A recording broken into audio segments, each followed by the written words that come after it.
On behalf of Animal, just wanted to welcome you guys. Thank you for coming out, and just we have a really, really good opportunity tonight. We have the strongest powerlifter in the world in our presence, all the way from Russia. It's a very unique opportunity in an intimate setting here. You guys will all get to meet him and talk to him and stuff. Just want to tell you how we're going to run things. We're going to do a little introduction. He's going to tell you about himself. We'll do a Q&A session here with him, so you can ask him whatever you want about his training, diet, whatever you want. And then he's going to give a demonstration, the squat, the bench, and the deadlift. So we'll move from station to station. He'll demonstrate each lift. Just, if you can, just be wary, we have the camera. We're filming this for YouTube purposes, so if you guys can make sure you stay out of the way of the camera, it would be great. And when we go to the different stations, we're going to need to reset it up in front of that station. So we appreciate that. After the seminar, after he's done with the demonstration, you guys can talk to him, take pictures with him, whatever you like. We're also going to have an open training session. This is one of our official Animal Barbell Club events, so that's where everybody trains. You have a great opportunity here. You got Skiba, you got a lot of great lifters here with a lot of knowledge if you want to pick their brains and have them help you out. So please do. Also at the end, after the seminar, we have some t-shirts for you at the front. Chase will be helping to give those out. All right, guys? So really enjoy the opportunity. We want to also give special thanks to Yuri here. He's a member of the gym, and he's here. He's going to help translate because Andre does not speak English. All right? So without Yuri, this wouldn't be possible as well. So I'm going to hand it over to Yuri and Andre and ask your questions, get all your knowledge, get your pictures, and let's have a great time. Thanks. How you doing, guys?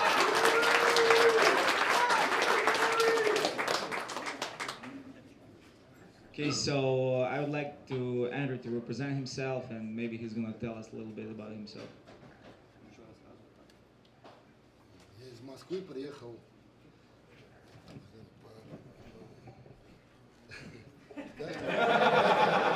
Я всех приветствую. Спасибо, что пришли. Okay, so he's saying everybody hello, and he's glad to meet you guys, and he came from Moscow, Russia. Я всех очень рад видеть.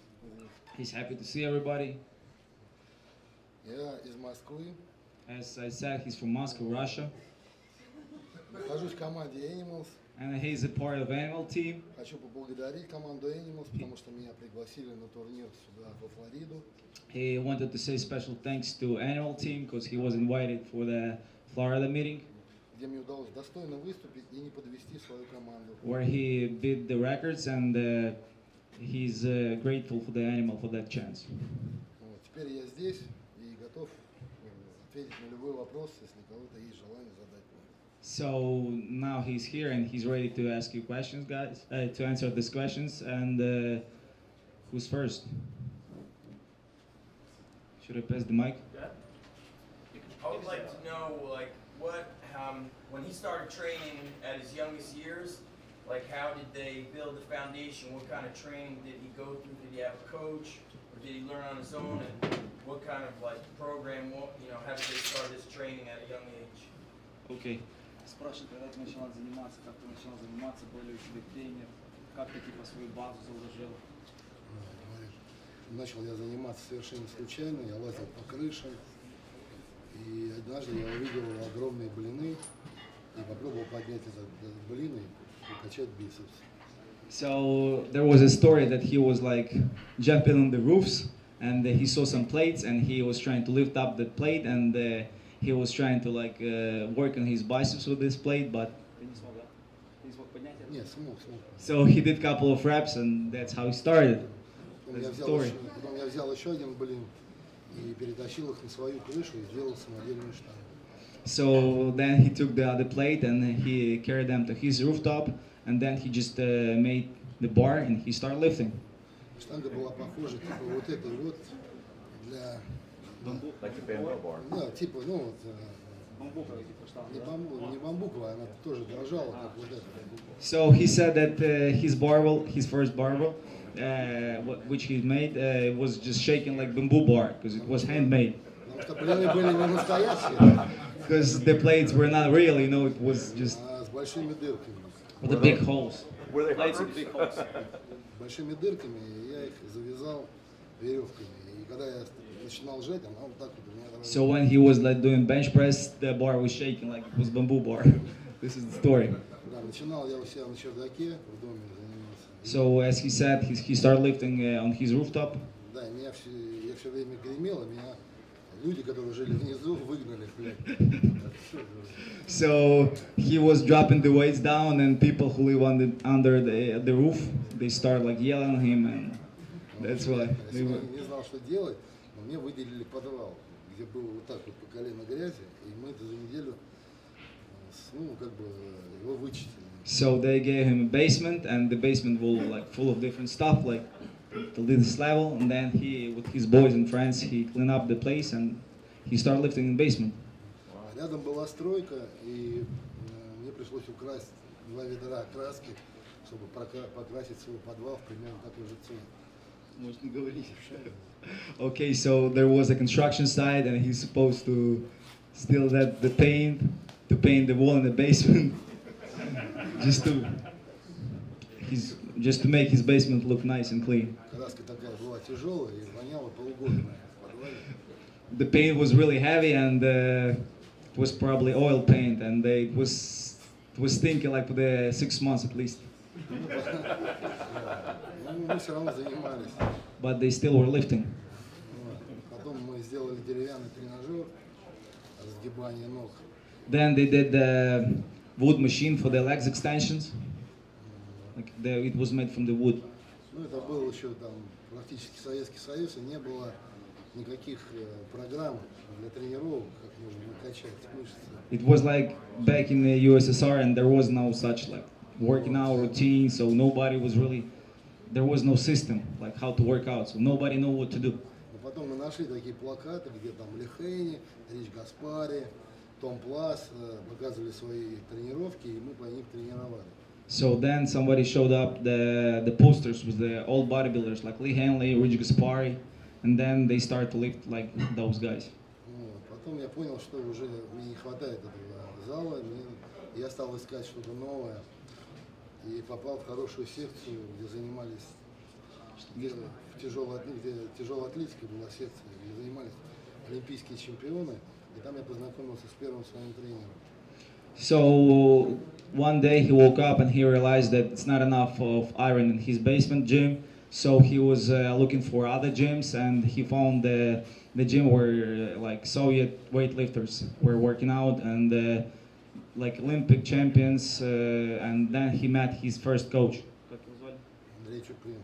His name was Andrei Chuprin.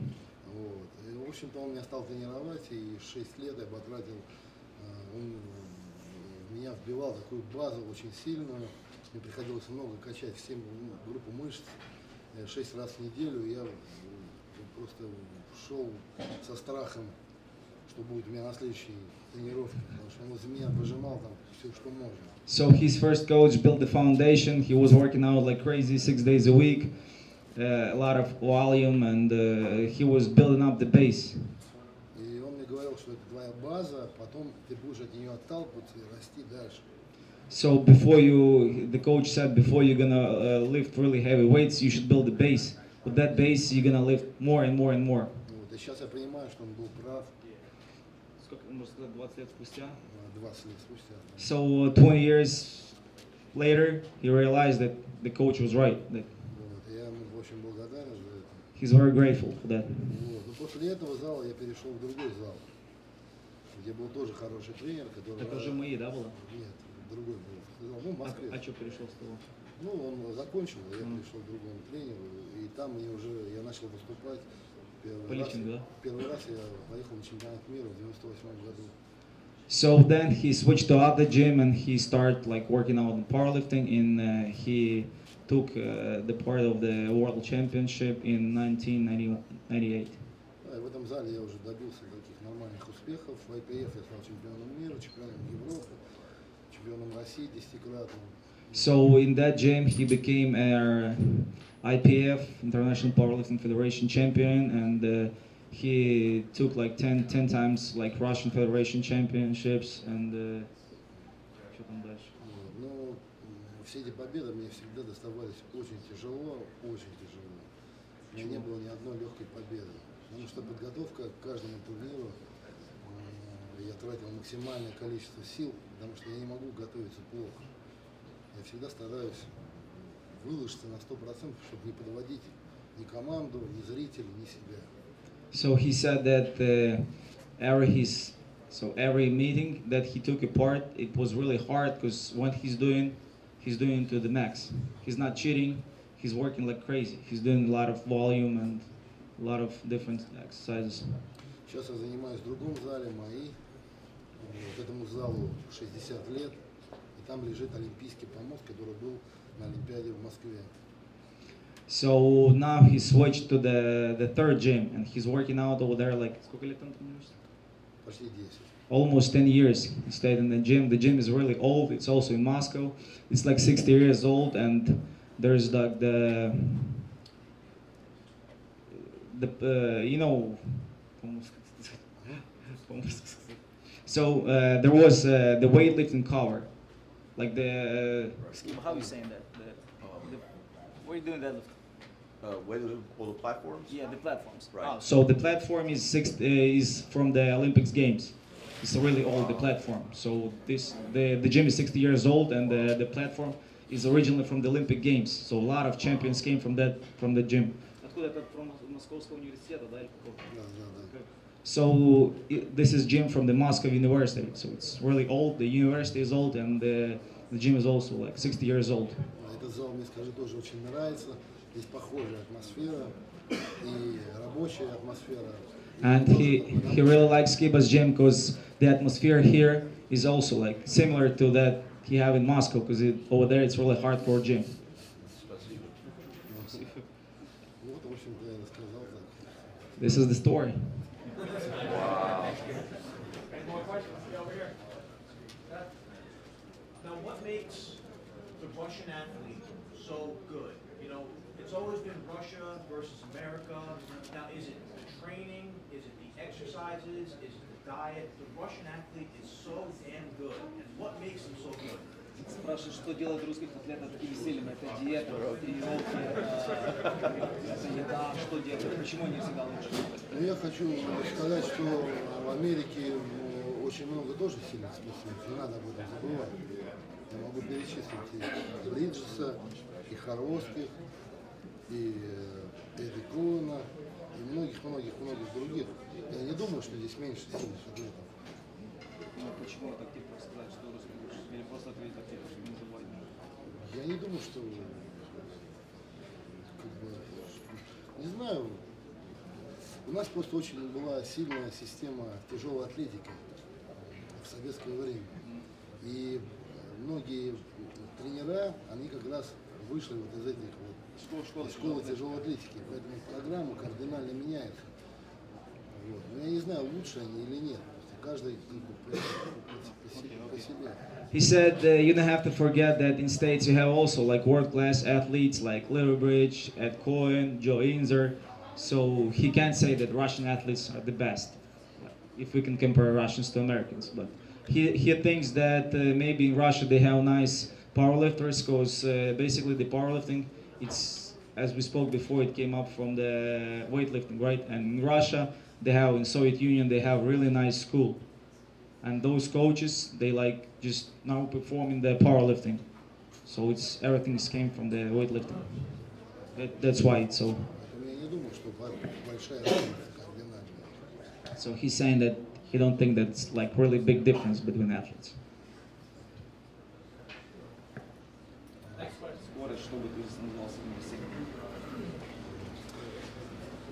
Самое сильное – это вера в собственные силы, то, что ты можешь преодолеть. Не всегда, ну, то, что ты можешь преодолеть, то, что ты задумал. He said that the main part is just to believe that you can achieve the next goals. This is the most moving part. Иногда кажется, вот, какие-то результаты, о которых ты думаешь, тебе кажется, они нереальны. Но проходит время, и каким-то образом они начинают реализовываться. Sometimes when you like talking about some pounds or numbers or weight on the bar, you're thinking it's impossible, it's unreal, but it's unreachable. But the time goes by and you're just achieving your goals. If you're thinking about it, if you really focus on that goals, you gotta do it.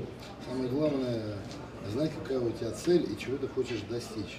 И держать это в фокусе и идти вот к этому. You have to know your target, and you have to go just straight up to the target. You have to be really focused to achieve some goals. he's lifting for 20 years.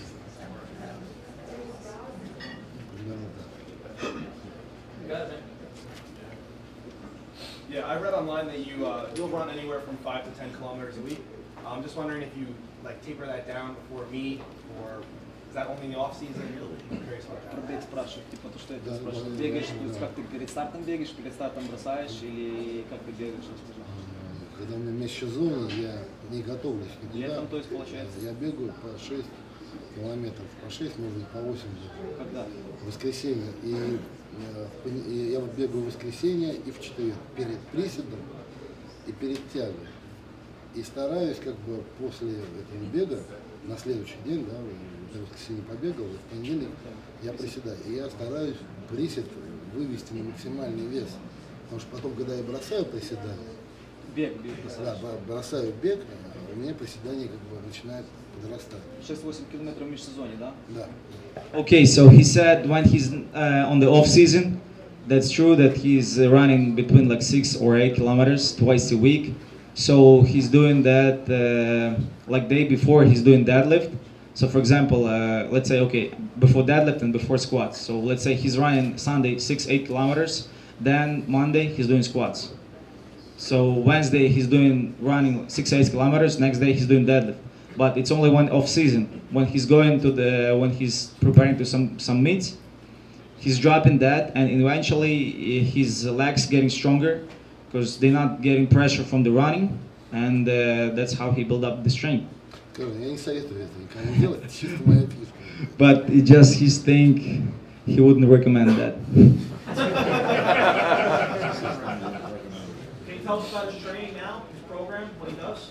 Про систему. Ну, типа, У меня система самая обычная. Он просто система тренируешь. да. У меня система самая обычная, я не делаю никаких подсобок, кроме пресса. И... Раз в неделю пресс делаешь, да? Нет, два-три раза. После тяги, после приседа? Ну да, ну просто 2-3 раза. И у меня система самая обычная, она поставлена на объемность. То есть у меня один рабочий подход, и вначале, значит, у меня делится на 3 этапа система. Первый, это я набираю объем, это 5 упражнений, 5 повторений, 6. Да, и дальше это силовая подготовка. 2 месяца силовые, да? Да, это у меня уход с больших повторений на 3, на 2, на 1 повторение, но веса сильно вырастают вверх. И третий этап, это чисто восстановление соревнований. Вот. Да, ничего сложного у меня нет. So as we spoke the whole day before, Andrew said that his system is really like simple. He like it, keep it simple. So what he's doing? So for example, 3 months before the meets, he's building the volume. So let's say he's doing squats, 5 reps. 5 reps is the max what he squat. And then the second month he's doing the strength training, and he's doing like a lot of volume, and each week he's getting the more sets. Let's say he's starting with the 7 sets, then he building up like 8 sets, and he's doing only 1 working set. And what else? And like he's doing, let's say, 3 weeks heavy squat, and the 4th week he's doing like light squat to recover. Last month especially, his heavy squats is 3 weeks before the meets. Last his working squats, right? And right now, when he was a kid, he was doing, as we spoke, like 6 years, he was building up, like he was just bulking up, right? To get the size, to get the shape, to build up the legs, the arms. And now he's doing only 3 exercises. Monday he's doing squats and abs. Later on, and then Tuesday off, Thursday bench press, heavy bench press. Вес с большим весом. Yeah, he mentioned that he's doing abs of the dumbbell. So when you're doing crunches, you don't have to do 1,000 times. 50, 70, let's say 100, 150 pound dumbbell. He's doing the crunches. Yeah. And then Monday squat, Tuesday off, Thursday bench press, only bench press, Thursday off, and Friday he's doing deadlift, only deadlift. Делаешь тяги с плинта, с такого всего? Да, с плинта, с одной резинки. So he's doing deadlift from the, let's say from the blocks, but it's a really small piece of rubber. And Saturday he's doing bench press in slingshot or like board press. And that's pretty much his system. Yuri, what he was telling us earlier is that he does no accessory work, Yeah. which is crazy to us. Yeah, no additional work. So basically he's doing, I asked, why are you doing only squats? No good mornings, no hamstrings, no nothing. He said that like on his weights, everything is really pumped out, so you don't have to work on it. But he does accessory work when it's off. When it's off season, right, in summer, when he's not ready. От себя что-то говорит. Не-не, ну говорит, типа, что ты подсобки не делаешь. Нет. Да. So, когда только не Только когда тренируешься. отдыхает. Yeah, when he's resting, when like off season, he's doing some additional like work. So it's How often do you take his last heavy lift? Say what? How many weeks out That's a from good a meet question. will you take his last heavy squat? 3 weeks. На сколько, ну, я им сказал, прибавить что-то. 3 недели, типа, ты делаешь приседания. Типа, нет, типа, самые тяжелые приседания. 3 недели за 3 недели. Да, да. Жим за сколько? Жим за неделю. А тяга? За 3 недели. So his last heavy squat is 3 weeks before the meets, and the bench press 1 week before, and the deadlift also 3 weeks before the heaviest deadlift. Does he ever curl the squat rack? Когда качал когда-нибудь бицепсы в силовой, типа, в стойке на приседания? Not guilty. Not guilty.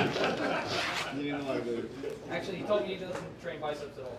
No. So maybe he could explain why he doesn't train. Почему ты тренируешь бицепс? Потому что при тяге вырастет вероятность того, что он оторвется. Because he said that during deadlift, there's a big chance that your biceps will pop out. Yep, I see. Расскажи, может, историю, что ты типа делал разводку, потом что-то грудь потянул. Да, один раз я попытался поделать разводки и понял, что... So he was doing like butterflies, like with dumbbells right to the chest before deadlift, like to warm up or just to build up. And he was doing deadlift, and he felt that chest like some stuff will pop out, and he said it makes no sense to work on it. I watched your list and they all look so explosive. Like 10-14 looked like you had like 50 pounds left in the tank. Do you do anything to like explosive work, like any jumps, anything like that to be that explosive? Спрашивают у тебя такие, типа, когда ты приседал, ты типа, так мощно выскакивал, что у тебя еще 50 паунов в запасе. То есть делаешь ли какую-то быструю работу, типа на скорость, прыжки какие-то или что-то такое? Ну, запас действительно был, но мне почему-то казалось, что я медленно приседаю. И стою медленно. А что по поводу работы, типа, на скорость? Так само собой получается. Мне кажется, что я очень медленно приседаю и очень медленно встаю. So he said that no speed work, but when he's squatting, he is thinking that it's really slow. Like for him, he's like feeling that it's really slow, but 10-14 was he really have some gas in the tank. So. Я скажу, понимаете, дело все в том, что нельзя искусственно стараться быстро вниз присесть, потому что когда вы приседаете, у вас должна быть концентрация движения. Жесткость. Жесткости и движения. Вы должны контролировать вес от начала и до конца. Потому что если вы его не контролируете, траектория движения может или вперед, или назад увести. Это очень опасно. Поэтому при любом весе надо движение контролировать от начала и до конца, и держать жесткую спину. He said, we're going to talk about that later, about the squats, the technique, and he said that on every move, you should be really tight. You can't just relax on the bottom, like, just drop it, because otherwise the bar will go from the, like, it's going to just bend your back, and you're going to just drop out the bar, yeah, and, or you're going to drop the bar from behind, so you should be really tight on every move. And as he said that when he's squatting, it feels really slow, so he's controlling every, like, millimeter of the amplitude. His diet, his meal plan, how he eats. Спрашивают, как ты хаваешь. Сказал, что ты Не, ну скажу, Москва очень большой город, и иногда получается поесть 4 раза. Бывает, что получается 2 раза поесть, бывает вообще что один.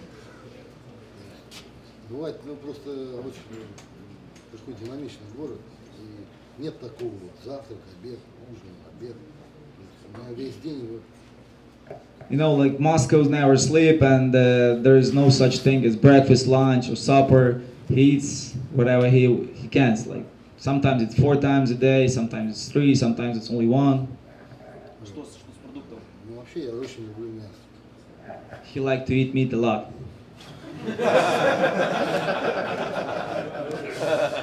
Ask him about the steaks yesterday. Стейки вчера понравились? Да, очень. He liked the steaks. Что, какие продукты, типа, то есть Макдональдс ешь такое? Макароны там. Ну грибы. какой-то фастфуд, Макдональдс, так Ну, же фастфуд вообще самый вкусный. От него невозможно отказаться.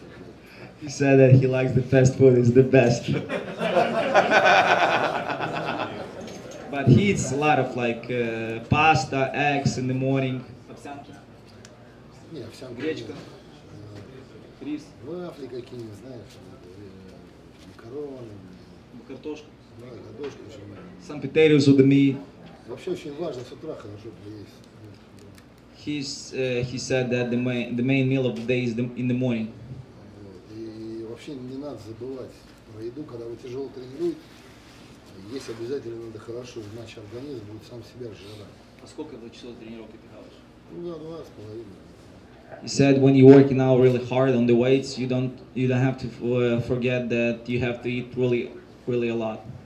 Because if you're not getting a lot of calories, if you're not getting a lot of like protein and carbs, the body will go and just eat itself.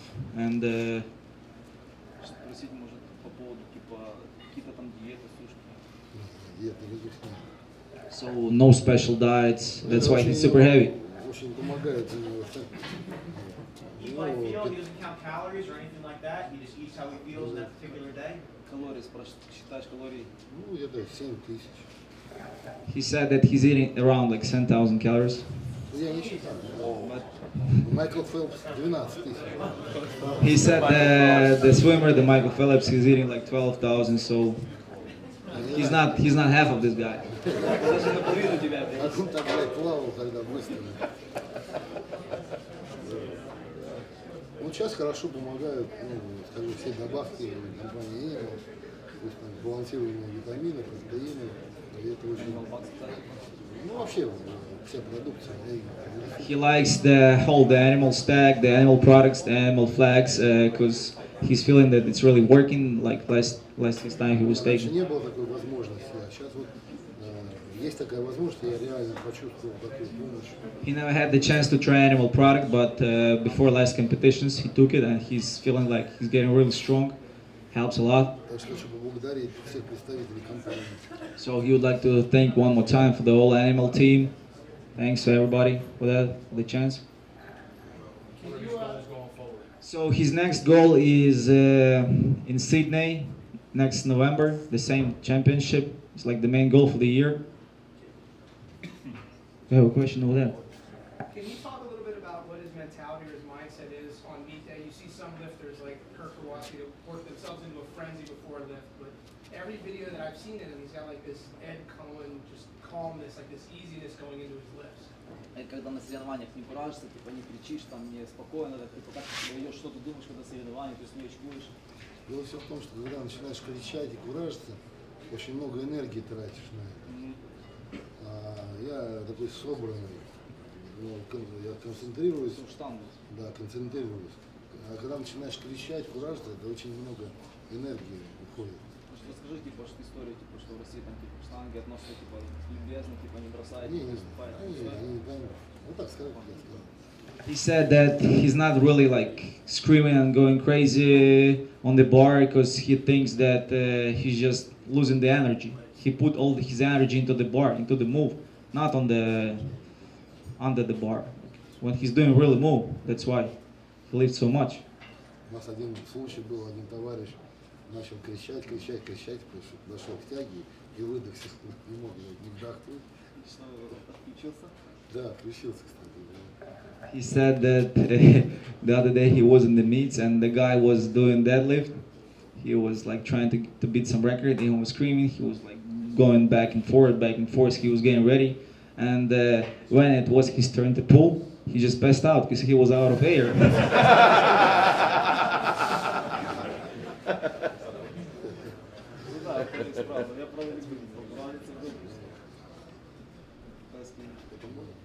Gary, ask him what his job is, his regular job. Спрашивает про работу, что он говорит, ты не Я работаю с детьми, скажи, обучаю физкультуре, не пауэрлифтинг, а общефизическую в подготовку. школе. Дети старше или С 9 до 14. Ну да. Общую, физическую подготовку. So he works with the kids 9 to 14 years old, and he's like coach. He's doing like physical training with them. That's his major. С ними сложно работать. It's difficult to work with them. Приходится самому в ребенка превращаться. So if you want to work with the kids, you should become a kid. Like. Got a question in the back. I was wondering, like, off-season versus, like, speed prep, like, how he programs volume. Like, does he rather do more volume on the same day or spread his volume out throughout the week? Говорит, чем отличается тренировки типа в межсезонье, типа, то есть по объему, то есть сколько ты типа делаешь? В межсезонье ты делаешь в удовольствие, то, что тебе нравится. Сколько вообще межсезонье? 3 месяца только летом у тебя? Два месяца. 2 месяца лет. Да. 2 месяца летом. 1 месяц ты ничего не делаешь, и 2 месяца ты тренируешь так, как То есть ничего, не тренируешься вообще? едешь куда-то отдыхать. He said that he don't have much of off season, and it's only like 2 months in the summer. So first month you don't do nothing, you're just chilling, vacation time, and the second month you just do whatever you want. Like it's like pumping time. That's when he can do the biceps, the back, and all different exercises. But the whole year he's like doing weight training. Я вообще путешествую очень. He likes to travel a lot. Поэтому, когда есть свободное время, я куда-то еду. Whenever he has some free time, he travels. Where does he like to go on vacation? Где ты любишь путешествовать? Куда любишь ездить? Я вот был в Италии, например. He was in Italy. Я много чего где был. Сейчас мне нравится куда-то далеко ездить. He liked to go far away, like Tokyo, Sydney maybe. Sydney.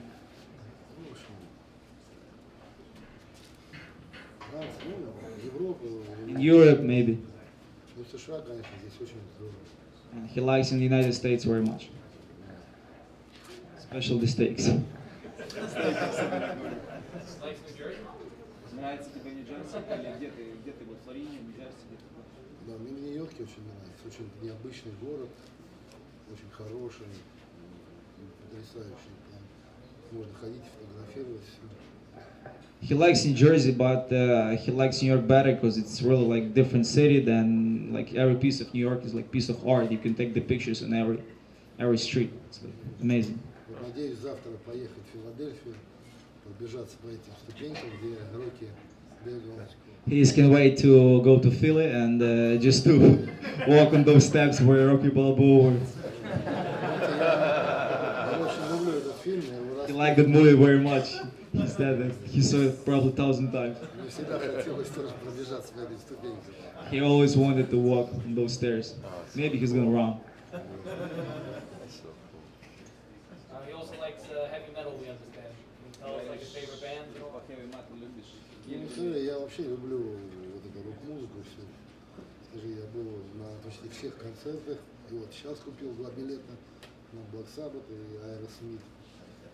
So he said that he likes rock music very much, and he was almost on all concert. And right now he's holding like 2 tickets to Black Sabbath and Aerosmith. Был на Guns N' Roses. He was in Guns N' Roses concert. Iron Maiden. U2. Lady Gaga. That's not right. Madonna. Don't say Justin Bieber. Justin Bieber не хотел. С Джастином Бибером смешная история была. Я когда первый раз был в Нью-Йорке, иду по Таймс-скверу, и везде эти фотографии были. Какие? С Джастином Бибером. Я думал, что это девочка, блядь. Я смотрю, что это за девочка. So he said that really was funny story, but when he was walking down the Times Square, he saw the pictures, like every like few feet there was a picture of the. Я все смотрю, куда подхожу, там какой-то иммигрант торгует этими фотографиями, он говорит, что это за девушка? Я ее никогда не видел раньше. Он говорит, это, блядь, мальчик. So there was like a picture of that girl, you know, like on every feed basically there was a picture, the posters of that girl, and then the street seller, he was selling the pictures of that girl. He came up and he said like, who's this girl? I never saw her before. He said, it's not a girl, Justin Bieber.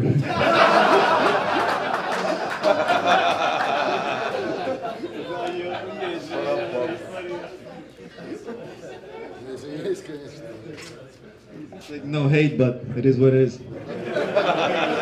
Apologize, but it's real story.